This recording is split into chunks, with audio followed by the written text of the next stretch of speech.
Praise the Lord.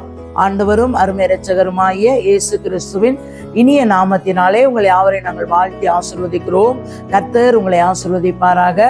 இன்றைய தேவ வார்த்தை யோவான் எழுதின சுவிசேஷம் 10ஆம் அதிகாரம் 7வது வசனம் சொல்லுகிறது, ஆதலால் இயேசு மறுபடியும் அவர்களை நோக்கி, நானே ஆடுகளுக்கு வாசல் என்று மெய்யாகவே உங்களுக்கு சொல்லுகிறேன் என்றார். அல்லேலூயா.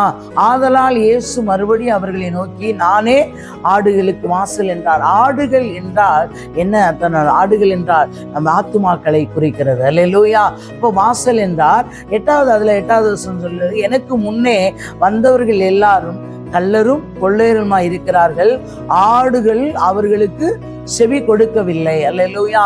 பாருங்க, ஆடுகள் அப்ப செவி கொடுக்கவில்லைன்னா ஒரு ஆடு பாருங்க, தாவீது ஆடு மேய்த்து கொண்டுதான் இருந்தார். அப்ப தாவீது ஆடு மேய்த்தவர் தான் கர்த்தர் தாவீதை அழைத்தார். பாருங்க, ஆடு மேய்க்கிற நீங்க ஆடுகள் மேய்க்கிற இடத்துல போய் கேட்டீங்கன்னா அந்த ஆடுகள் என்ன பண்ணுன்னா அந்த மேய்ப்பனுடைய குரலை கேட்கும்.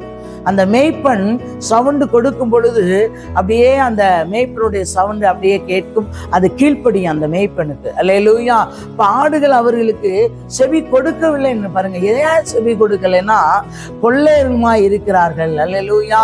அப்போ கொள்ளையர்களுமா இருக்கிறவர்களுக்கு செவி கொடுக்க முடியாது. அல்லேலூயா.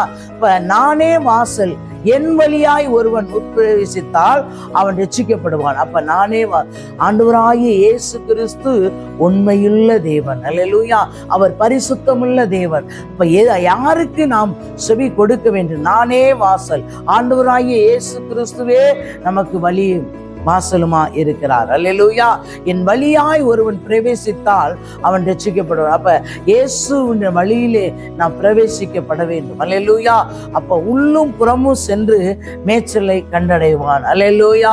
இப்போ உள்ளும் புறமும் சென்று மேய்ச்சலை கண்டடைகிறான். ஆமென். பாருங்க, ஆண்டவராகிய இயேசு கிறிஸ்து நம்முடைய உள்ளத்தையும் பார்க்கிறார். ஆமென். நம்முடைய இருதயத்தை பார்க்கிறார். அப்ப நம்முடைய உள்ளம் சுத்தமா இருக்க வேண்டும். அல்லேலூயா. நம்முடைய இருதயம் உள்ளம் பரிசுத்தமா இருக்க வேண்டும். அதை தான் ஆண்டவராகிய இயேசு கிறிஸ்து நம்மிடத்துல எதிர்பார்க்கிறார். அப்ப உள்ளம் சுத்தமாய் பரிசுத்தமாய் ஆண்டவராகிய இயேசு கிறிஸ்து நம்மிடத்துல எதிர்பார்க்கிறார். அவரே நம்மளுக்கு வாசலாய் இருக்கிறார். அல்லேலூயா. அப்புறம் அவர் வழி இயேசு வழியாய் நாம் பிரவேசிப்போம். இயேசு வழி அவர் முன்னே செல்லும் பொழுது அவர் பின்னே அவர் வழியாய் சென்று அவரை போலவே நாம் வாழ ஒப்பு கொடுக்க வேண்டும். அல்லேலூயா. அவரை போலவே, அவர் பரிசுத்தர், அவர் பாவத்தை பார்க்காத சுத்த கண்ணர், அவரை போலவே நாம் வாழுவோம், அவர் வழியை பின்பற்றுவோம். கர்த்தர் உங்களை ஆசீர்வதிப்பார். தகப்பனே, உம்மை துதிக்கிறோம், சோத்திரம். கர்த்தாவே, சர்வ வல்லமையுள்ள தெய்வமே, உம்மை துதிக்கிறோம், சோத்திரையா. நேற்றும் இன்று மாறாத எங்களுடைய நல்ல தகப்பனே, இந்த வார்த்தையை பார்க்கிற ஒவ்வொரு கர்த்தர் ஆசீர்வதித்து பெரிய காரியங்களை செய்யுங்க. இயேசுவின் நாமத்தில் ஜீவனுள்ள நல்ல பிதாவே. ஆமென். ஆமென்.